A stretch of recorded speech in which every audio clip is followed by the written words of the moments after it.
Oke, kayaknya kita mulai aja.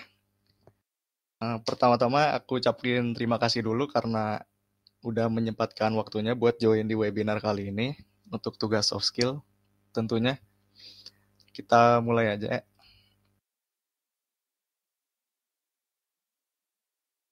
Ya, jadi di sini saya akan menjelaskan, lebih mempresentasikan tentang pengenalan model-model machine learning dasarnya ya, terutama untuk regresi dan klasifikasi. Sebelum itu, perkenalkan dulu, aku Yosa Batarando Sirait, peserta studi independen bisa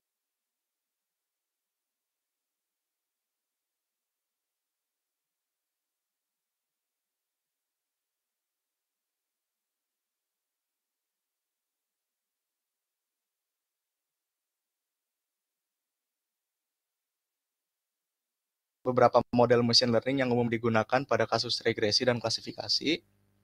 Yang ketiga, mengetahui penerapan model machine learning pada regresi dan klasifikasi. Selanjutnya adalah agenda pembahasan. Yang pertama ini ada pendahuluan machine learning, yang kedua ada regresi, yang ketiga klasifikasi, dan yang terakhir ada studi kasusnya nanti. Kita coba-coba dikit. Nah, ini yang pertama, pendahuluan machine learning.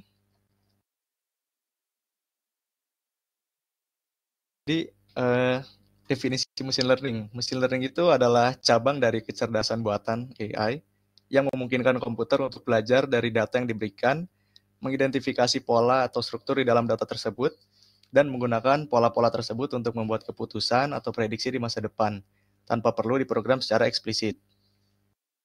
Machine learning ini biasanya berfokus pada pengembangan sistem dan algoritma yang memungkinkan komputer untuk belajar dari data dan pengalaman, sehingga tujuan utama machine learning ini adalah untuk membangun model matematika yang dapat melakukan tugas-tugas tertentu secara efektif tanpa intervensi manusia yang konstan. Oke, maaf ini slide-nya belum keluar ya. Bentar.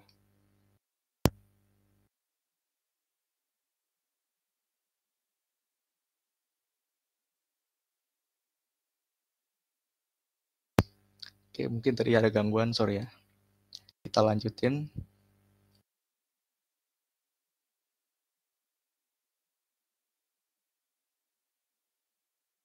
Nah, ini ada sejarah singkatnya. Jadi pertama ini awal mulanya machine learning itu sekitar tahun 1950-an ya. Di sini machine learning itu berakar dari konsep pembelajaran mesin yang diperkenalkan oleh ilmuwan komputer seperti Arthur Samuel, Tom Michel, dan lain-lainnya. Lalu pada tahun 1959, ada seilmuwan bernama Arthur Samuel, dia memperkenalkan konsep self-learning dalam permainan catur, di mana dia mengumpulkan alur setiap permainan menjadi sebuah memori, sehingga itu bisa direka ulang untuk dimainkan lagi nantinya. Lalu yang kedua ini ada symbolic AI, ini sekitar 1960 sampai 1980-an. Pada periode ini, peneliti machine learning berfokus pada pendekatan simbolik untuk merepresentasikan pengetahuannya. Di sini itu algoritma decision tree dan naive Bayes mulai dikembangkan. Yang ketiga, kemunculan jaringan saraf tiruan. Ini sekitar tahun 1980. Jaringan saraf tiruan atau biasa kita sebut Artificial Neural Network, ANN ya, mulai muncul di sini sebagai pendekatan baru dalam machine learning. ANN terinspirasi oleh struktur otak manusia dan mampu belajar dari data tanpa aturan yang ditulis secara eksplisit. Contohnya itu ada pengenalan pola tulisan tangan, pernah dilakukan oleh Ian LeCun, itu juga ilmuwan komputer ya. Lalu pada tahun 90-an, di sini ada kebangkitan machine learning, di mana muncul algoritma-algoritma baru seperti SVM. Lalu ada pun metode-metode ensemble learning ya, kayak random forest itu juga mulai dikembangkan. Di sini ada contohnya itu adalah klasifikasi teks dari Thorsten Joachim, itu juga ilmuwan komputer. Lanjut pada tahun 2000-an, di sini adalah era big data. Di sini data mulai besar volumenya dan kekuatan komputasinya pun butuh yang sangat mumpuni ya komputernya. Machine learning menjadi semakin penting dalam mengekstraksi wawasan dari data yang besar itu. Dan di sini algoritma SVM dan Ensemble Learning semakin populer digunakan dalam berbagai aplikasi. Pada tahun ini pun sudah muncul contohnya rekomendasi produk yang digunakan oleh Amazon dengan menggunakan collaborative filtering. Selanjutnya, ada revolusi deep learning pada tahun 2010-an. Ini itu merupakan pengembangan lanjutan dari jaringan saraf tiruan sebelumnya, ANN, yang mengalami revolusi. Algoritma seperti Convolutional Neural Networks dan Long Short Term Memory atau LSTM menjadi pendekatan utama dalam pengenalan gambar, suara, dan teks. Lalu sekarang pada tahun 2020-an, machine learning dan deep learning terus berkembang pesat dengan munculnya algoritma dan arsitektur baru seperti transformer untuk pemrosesan bahasa alami, generative adversarial networks atau GAN untuk generasi gambar atau video, dan teknik transfer learning. Fokus penelitiannya juga mencakup interpretabilitas model, pembelajaran dengan sedikit data, dan pembelajaran tanpa pengawasan atau self-supervised learning.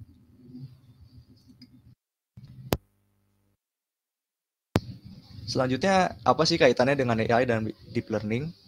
Bisa kita lihat di sini ada diagramnya. AI itu yang hal yang besarnya, di dalam itu ada machine learning, dan di dalamnya lagi ada deep learning. Jadi dalam konteks AI, machine learning itu menyediakan pendekatan untuk mengembangkan sistem cerdas yang dapat beradaptasi dan meningkatkan kinerjanya dari pengalaman, tidak seperti sistem AI tradisional yang didasarkan pada aturan yang ditulis secara eksplisit oleh manusia. Selanjutnya, deep learning ini adalah salah satu teknik machine learning yang terinspirasi dari struktur dan fungsi otak manusia, yaitu jaringan saraf tiruan, yang memungkinkan untuk belajar representasi data yang kompleks secara hierarkis untuk pemrosesan gambar, suara, dan teks. Lalu, kenapa sih machine learning itu penting? Yang pertama, tentunya untuk meningkatkan kemampuan manusia. Di sini, machine learning dapat mengotomatisasi tugas yang berulang dan memakan waktu, sehingga bisa membebaskan manusia untuk berfokus pada pekerjaan yang lebih strategis. Di sini pun, machine learning dapat membantu manusia untuk mengambil keputusan dengan memberikan wawasan dan prediksi yang didasarkan pada data. Lalu machine learning pun dapat meningkatkan akurasi dan efisiensi dalam berbagai bidang. Yang kedua adalah mengatasi tantangan kompleks. Di sini machine learning digunakan untuk memecahkan masalah yang terlalu kompleks atau rumit, sehingga manusia bisa dengan mudah menyelesaikannya. Lalu machine learning pun dapat menganalisis data dari berbagai sumber dan format yang biasanya sulit dilakukan manusia. Yang ketiga adalah membuka peluang baru. Di sini, machine learning memungkinkan pengembangan produk dan layanan baru yang sebelumnya itu tidak mungkin dilakukan oleh manusia. Machine learning pun digunakan untuk mempersonalisasi pengalaman pengguna sehingga dapat meningkatkan kepuasan pelanggan. Dengan demikian, machine learning pun bisa membantu bisnis untuk menjadi lebih kompetitif dan efisien dalam produk bisnisnya. Selanjutnya, ada jenis-jenis pembelajaran machine learning. Yang umum itu ada 4, ada supervised learning, unsupervised learning, semi-supervised learning, dan reinforcement learning. Supervised learning itu sistem diberikan data yang sudah dilabeli, yang berarti setiap contoh data memiliki pasangan input dan output yang diharapkan. Tujuannya adalah untuk mempelajari hubungan antara input dan output, sehingga sistem dapat membuat prediksi yang tepat untuk data baru yang belum pernah dilihat sebelumnya. Untuk unsupervised learning sendiri, sistem diberikan data input tanpa label. Tujuannya adalah untuk menemukan struktur atau pola yang ada di dalam data tanpa panduan dari output yang diharapkan. Lalu adapun semi-supervised learning, ini sistem diberikan kombinasi data yang dilabeli dan tidak dilabeli, dengan jumlah data berlabel biasanya jauh lebih kecil daripada data yang tidak berlabel. Jenis pembelajaran ini biasanya dilakukan karena terdapat keterbatasan dari pengumpulan data berlabel yang bisa jadi karena mahal atau sulit diproses. Lalu adapun reinforcement learning. Dalam reinforcement learning, agen belajar berinteraksi dengan lingkungannya dengan mencoba tindakan-tindakan berbeda dan menerima umpan balik dalam bentuk reward atau hukuman. Tujuannya adalah untuk mempelajari strategi terbaik yang mengoptimalkan reward dalam jangka panjang. Untuk semi-supervised learning ini sendiri, contohnya itu seperti Google Foto, di mana Google Foto ini mengklasifikasikan berbagai gambar yang mirip, tapi kita belum tahu itu modelnya sebenarnya model siapa. Jadi kita bisa manual menuliskan misalnya ini nama si X, nama si Y. Lalu untuk reinforcement learning sendiri ini biasanya digunakan untuk game, permainan video game gitu atau robotika, bisa pun untuk optimisasi proses industri. Lalu ada pun di sini konsep-konsep dasar ya dari machine learning. Ada data, ada fitur, model, evaluasi, hyperparameter, dan masalah overfitting dan underfitting. Data tentunya merupakan bahan bakar ya buat machine learning, karena dari data ini dibutuhkan berbagai informasi seperti teks, gambar, audio, ataupun data numerik untuk diproses. Dan data pun kualitasnya sangat memengaruhi kinerja model yang akan dibuat nantinya. Lalu ada fitur. Fitur ini merupakan atribut atau karakteristik yang dimiliki oleh data. Biasanya kalau di data tabel ini, fitur itu ditandai dari kolom-kolomnya. Fitur biasanya digunakan buat mempelajari pola dalam data, sehingga pemilihan fitur yang tepat sangatlah penting untuk mencapai akurasi model yang tinggi. Ketiga ini model, tentunya model ini adalah yang utama ya. Model dibuat untuk melatih data yang akan kita gunakan nanti, sehingga kita bisa melakukan prediksi ataupun keputusan baru dari data yang sudah kita olah. Selanjutnya adalah evaluasi. Evaluasi di sini maksudnya adalah menilai dan mengukur kinerja model yang telah dibuat sebelumnya. Lalu ada hyperparameter. Ini semacam adjustment atau penyesuaian dari parameter di setiap model. Ini gunanya untuk mencapai kinerja model yang optimal. Jadi ada beberapa parameter yang memang berguna untuk mengoptimalkan suatu model. Selanjutnya adalah overfitting dan underfitting. Overfitting ini terjadi ketika model terlalu mempelajari data pelatihan sehingga tidak dapat menggeneralisasinya ke data yang belum pernah dipelajari. Jadi dia akurasinya biasanya sangat tinggi di data training, sehingga saat ada data tes dia langsung bingung dan tidak bisa memprediksi hal yang lebih kompleks. Lalu untuk underfitting ini sendiri terjadi ketika model kurang menangkap pola suatu data sehingga sulit untuk mempelajari hubungan yang sebenarnya. Kalau untuk underfitting ini sendiri dia bisa terjadi pada data training dan data testing. Untuk masalah overfitting dan underfitting, ini ada kaitannya dengan bias variance. Biasanya untuk underfitting itu terjadi kalau variansinya sangat rendah, namun biasanya sangat tinggi. Jadi dia variansinya berkumpul di satu titik, namun letaknya itu sangat jauh. Untuk overfitting sendiri biasanya terjadi karena variansinya sangat tinggi, namun biasanya sangat rendah. Jadi dia variansinya menyebar di mana-mana, namun biasanya itu dia terletak di satu titik yang dekat. Selanjutnya kita masuk ke bagian regresi. Regresi ini merupakan salah satu jenis supervised learning untuk melakukan analisis hubungan antar variabel dependen dan satu atau lebih variabel independen. Ya. Model regresi mencoba untuk menemukan pola atau hubungan matematis antara fitur-fitur input dan output, sehingga data yang digunakan biasanya adalah data-data kontinu. Nah, jenis-jenis regresi ini pada umumnya ada 4. Yang pertama itu regresi linear yang biasa, yang sederhana. Kedua itu adalah pengembangannya, linear berganda. Ini hanya beda variabelnya saja, jadi variabel yang di sederhana itu hanya satu.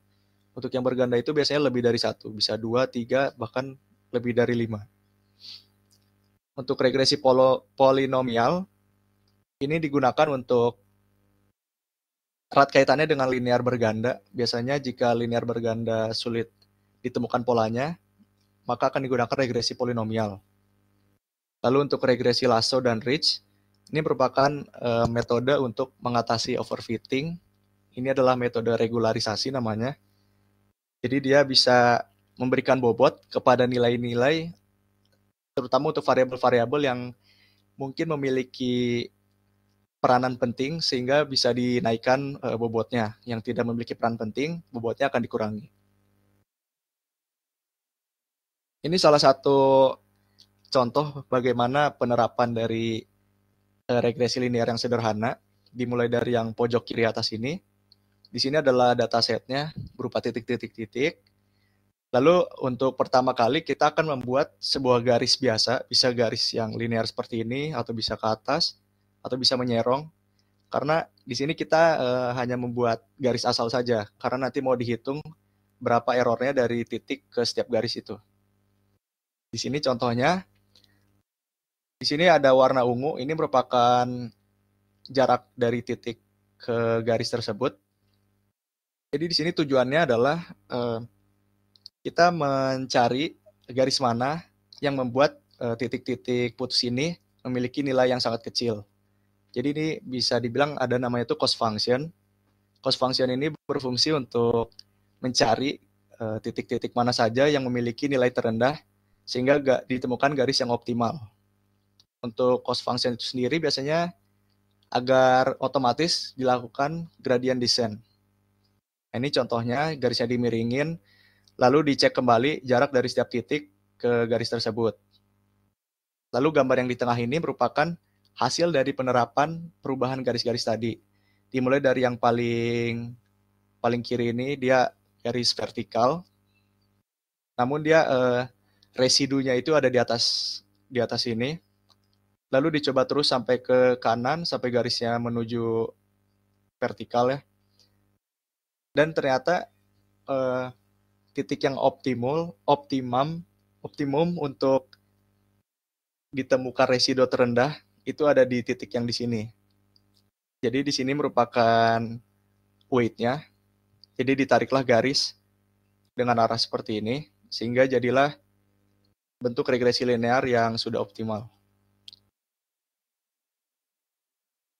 Lalu adapun metrik-metrik evaluasi yang dipakai di regresi. Yang pertama itu adalah RMSE digunakan untuk menghitung ukuran rata-rata dari kesalahan prediksi dalam satuan yang sama variabel target. Semakin rendah nilai RMSE-nya, semakin baik pula kualitas prediksi model. Jadi RMSE ini hanya mengakarkan CMSE.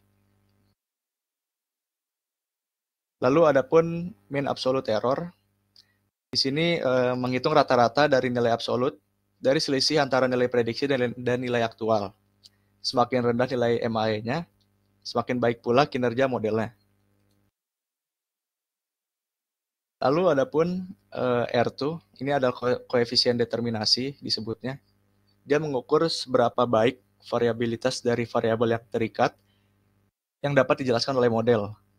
Nilai R square ini berkisar antara 0 dan 1, di mana nilai yang lebih tinggi menunjukkan bahwa model akan lebih baik dalam menjelaskan variasi dalam data. Selanjutnya, klasifikasi.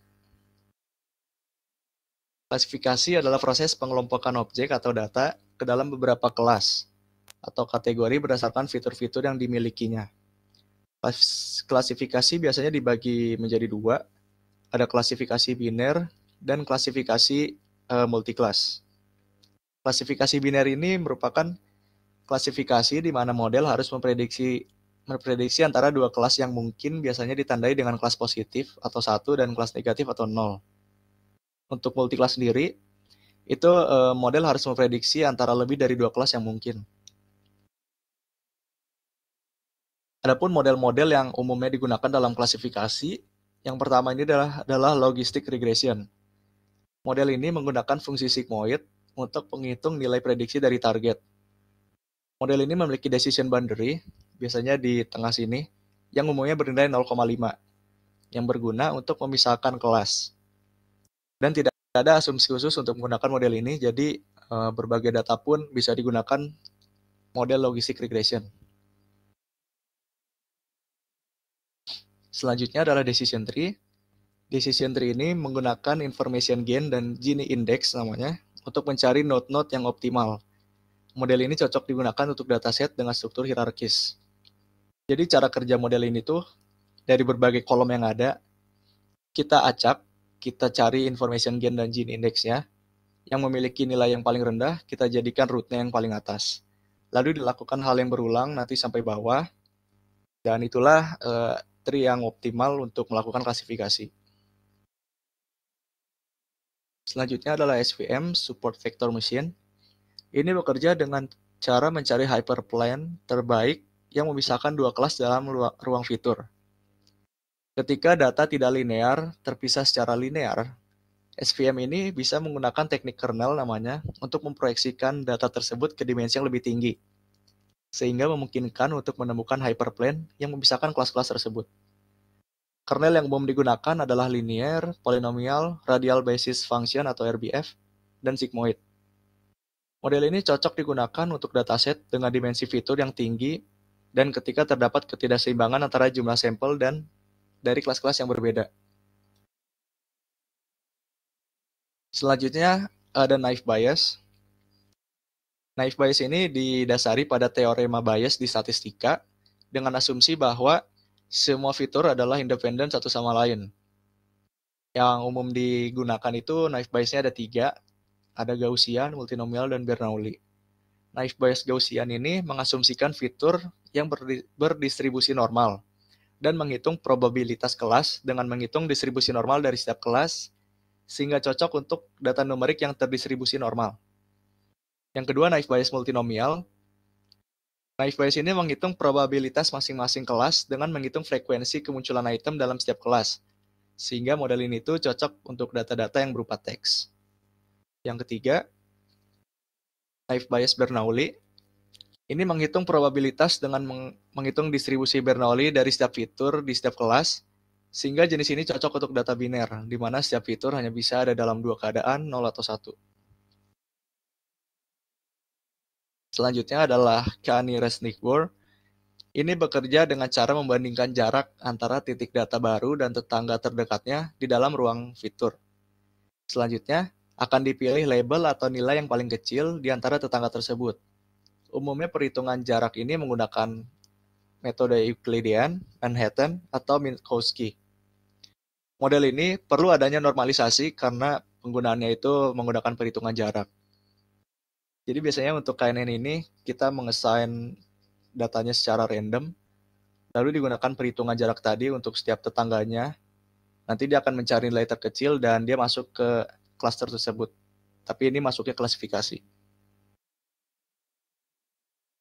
Selanjutnya random forest adalah satu algoritma bentuk ensemble learning yang menggunakan banyak decision trees. Ensemble learning maksudnya adalah menggabungkan hasil dari beberapa model untuk meningkatkan kinerja model biasa. Lalu model ini pun tidak ada asumsi khusus, jadi bisa digunakan untuk berbagai jenis data. Untuk random forest ini sendiri, cara kerjanya itu dia mengumpulkan berbagai macam kolom. Jadi dia mencoba membuat suatu tree dari kolom A terhadap kolom B terhadap kolom C, dan seterusnya sampai semua kolom telah terpenuhi. Lalu dicari, dikumpulkan, dan hasilnya disatukan sehingga membentuk hasil yang memang diinginkan. Jadi dia melakukan itu terus berulang kali sampai ditemukan hasil yang memang bagus dan bisa memprediksi suatu objek dengan baik. Selanjutnya adalah metrik evaluasi dari klasifikasi. Pada umumnya itu ada 5. Yang pertama ada akurasi, ada recall, ada precision, dan ada F1 score. Lalu di sebelah kanan ini ada ROC curve. Selanjutnya adalah penjelasannya. Akurasi itu sendiri mengukur seberapa sering model klasifikasi membuat prediksi yang benar dari total prediksi yang dilakukan. Akurasi bisa menjadi metrik yang berguna jika kelas-kelas dalam dataset itu seimbang, tetapi bisa menjadi bias jika kelas-kelasnya tidak seimbang. Selanjutnya adalah recall.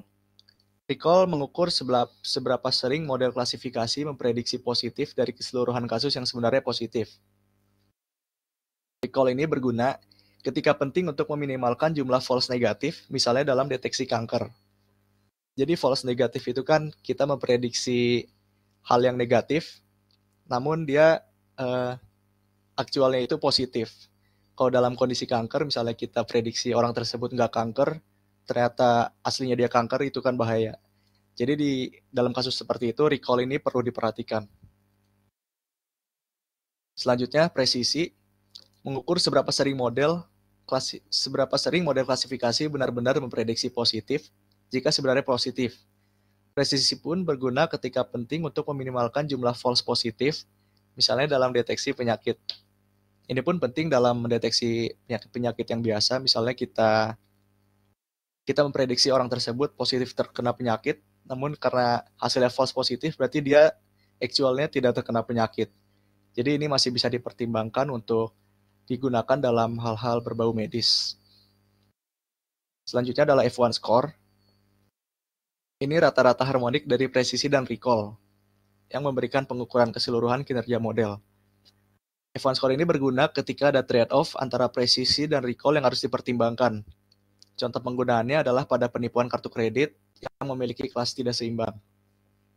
Selanjutnya adalah ROC-AUC.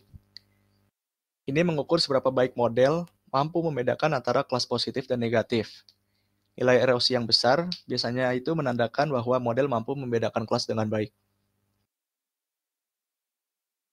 Ya, selanjutnya mungkin kita coba sedikit-sedikit studi kasus untuk regresi dan klasifikasi.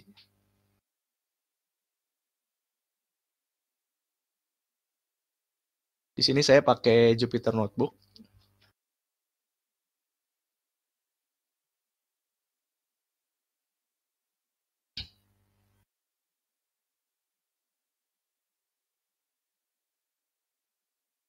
Oke, di sini kita akan mencoba klasifikasi dulu pakai sklearn yang umum aja, karena ini pengenalan dasar.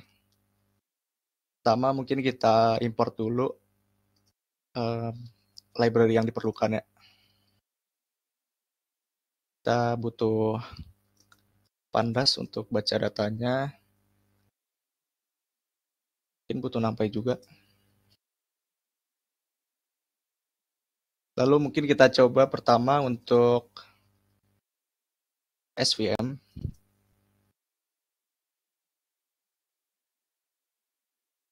Lalu kita gunakan matriks-matriksnya.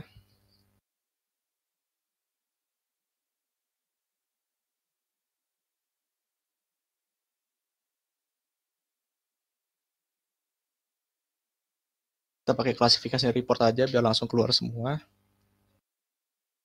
Ya mungkin pre-processing juga mungkin butuh.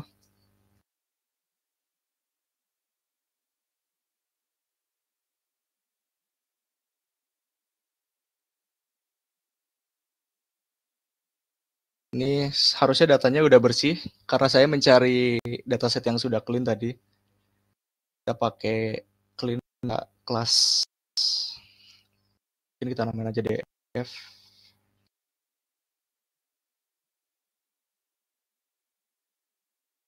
Data class.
Di sini tes saja kita pakai 0,3.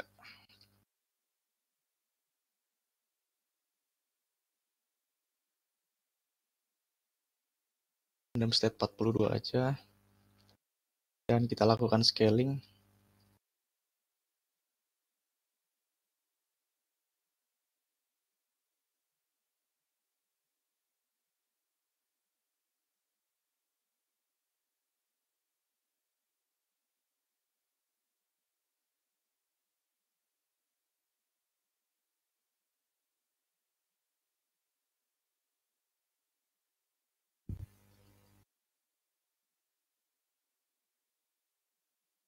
Ya, ini harusnya sudah berhasil di scale menggunakan minmax. Sekarang kita coba modeling menggunakan SVM.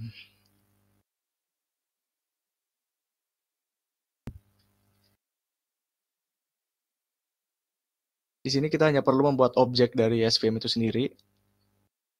Di sini namanya SVC, itu Super Vector Classifier. Kita akan mencoba menggunakan kernel RBF yang umumnya dipakai. Selanjutnya, model tersebut kita feed ke data kita yang sudah di scale.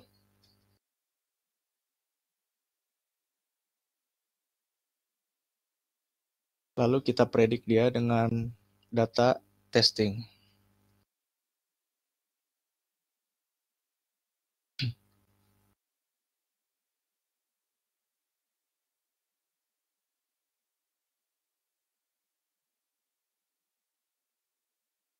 Ya, kita tunggu sebentar. Oke, sudah keluar, harusnya coba kita tes hasil evaluasinya.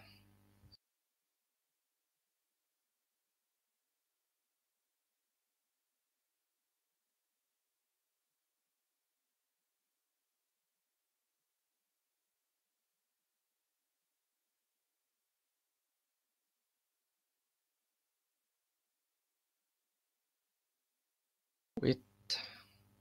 Oh, ini. Oke, bisa kita lihat di sini dari dataset yang udah clean ini, ternyata kita bisa mendapatkan akurasi sebesar 0,86. Ini cukup besar, sehingga model ini bisa dibilang bagus untuk memprediksi orang tersebut diterima kredit cardnya atau tidak untuk pengajuan pinjaman. Lalu di sini bisa kita lihat juga presisinya 0,86 dan recall-nya cukup tinggi, 1. Advance score-nya 0,92. Mungkin kita coba satu lagi menggunakan decision tree untuk klasifikasi.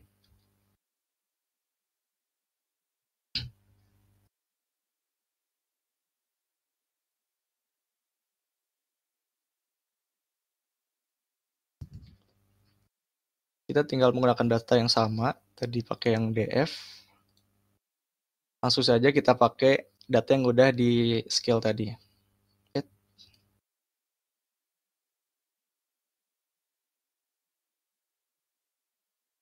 Kita buat dulu objeknya, objek dari decision tree.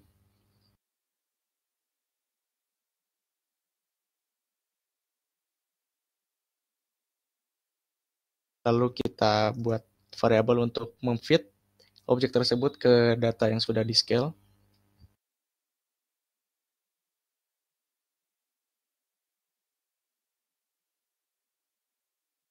Lalu kita prediksi dia dengan data testingnya.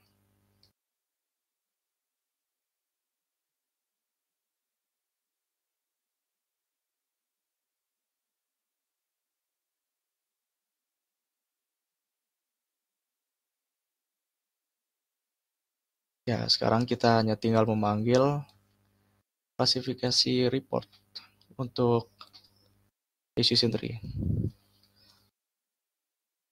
Dan jika dilihat ternyata menggunakan decision tree dia nilainya lebih kecil daripada SVM. Karena di sini SVM itu untuk RBF sifatnya dia memaksa bagian hyperplane, sehingga di sini mungkin klasifikasinya itu dipaksa untuk tetap seimbang sehingga menghasilkan nilai yang sangat tinggi. Dan di sini decision tree hanya 0,75 saja. Ya, ini pertama untuk klasifikasi. Kita selanjutnya bisa mencoba untuk regresi.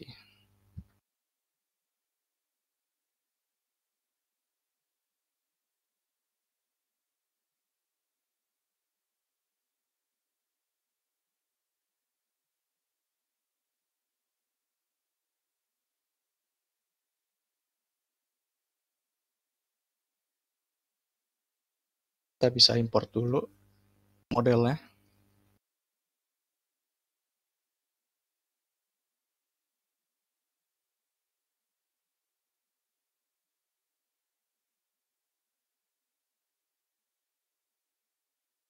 Di sini akan kita coba pakai MSE mungkin. Wait,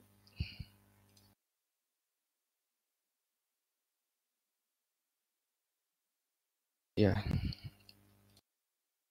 kita read datanya.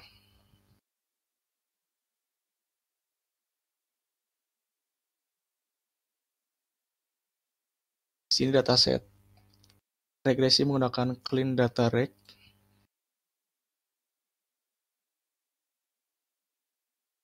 Ini adalah dataset rumah yang sudah di clean. Bisa kita lihat dulu datanya. Ya, di sini ada harga, ini ada luas bangunan, kos tanah, kamar tidur, kamar mandi, dan garasi. Di sini sudah di clean, tinggal kita pakai saja.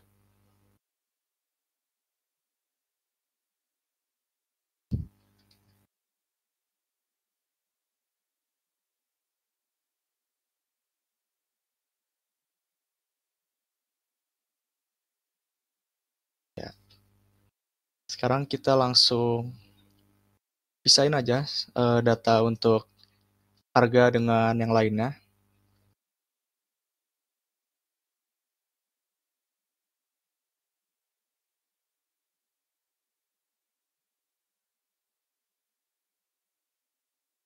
Kita kopas-kopas dari atas.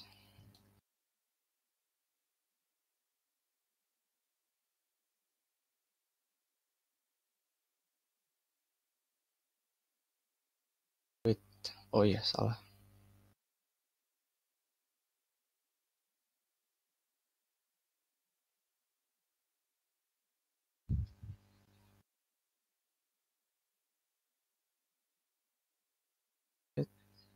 Oh ini. Oke, harusnya dia sudah tersplit. Sekarang kita coba kita normalisasi juga menggunakan min-max.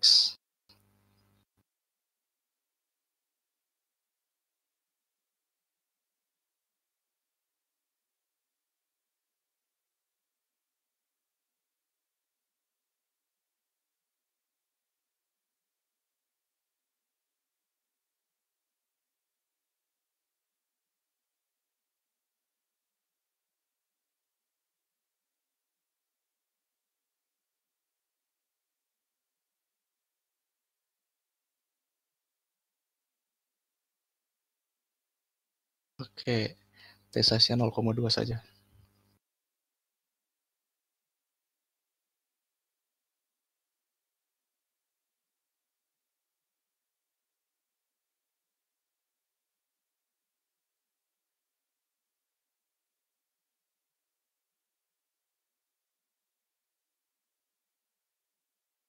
Oke, ini harusnya sudah berhasil di scaling. Sekarang kita buat objek untuk regresinya. Kita namain saja reg. Di sini kita bikin objek regresi.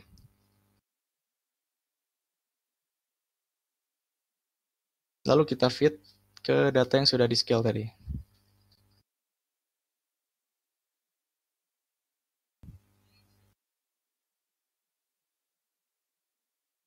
Oke, ini harusnya sudah berhasil di feed ke datanya. Sekarang kita lihat hasilnya.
Ya, di sini cukup tinggi ya, sekitar 1 pangkat 10 kali 20, 10 pangkat 26. Di sini kita lihat harganya sekitar 1, 2, 3, 38 triliun. Dan ini tinggi sekali, berarti ini errornya dari model ini sangat tinggi. Biasanya jika terjadi error seperti ini, yang dilakukan adalah menggunakan metode ensemble atau regularisasi, sehingga datanya ini bisa lebih baik lagi dan lebih masuk akal hasilnya. Ya mungkin untuk studi kasusnya cukup sekian ya. Selebihnya bisa dicoba-coba sendiri. Di sini hanya diberikan contoh bagaimana kita melakukan modeling dengan membuat objek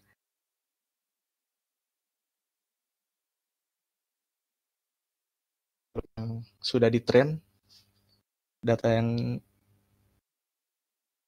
dinormalisasi maksudnya, lalu hasil fitnya itu kita transform dan nanti kita munculkan hasilnya. Mungkin cukup sekian untuk studi kasusnya.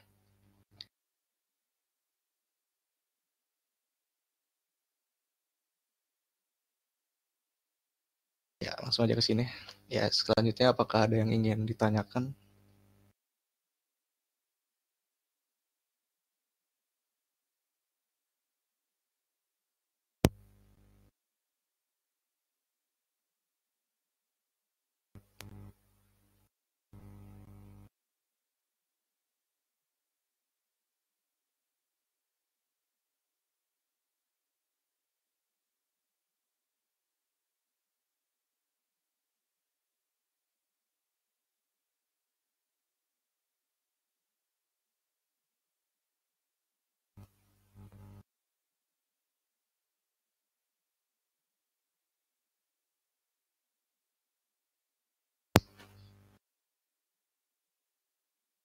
Muhammad Ihsan, Kak, metode ensemble itu apa ya tadi? Metode ensemble itu biasanya dari kumpulan model. Jadi dari model, misalnya model decision tree yang tadi, itu dibikin banyak, nanti hasilnya itu disatuin. Ibaratnya kayak dirata-ratain gitu. Dan itu dilakukan berulang sampai terjadi hasil yang maksimal, hasil yang kita inginkan.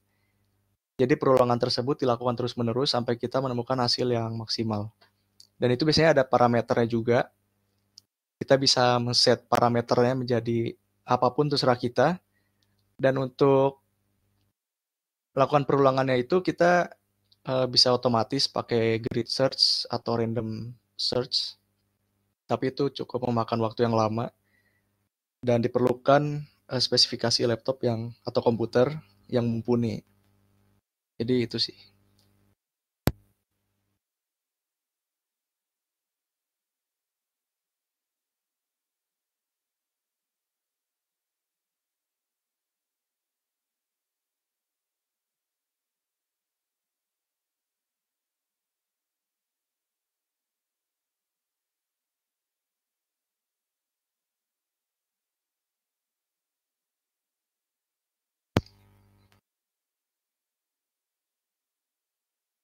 Ada lagi kah yang ingin ditanyakan?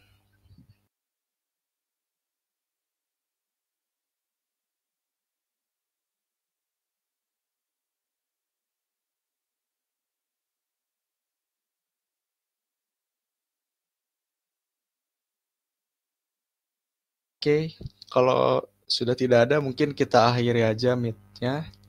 Terima kasih teman-teman udah menyempatkan waktu datang di webinar kali ini. Sampai berjumpa di webinar selanjutnya. Terima kasih semua.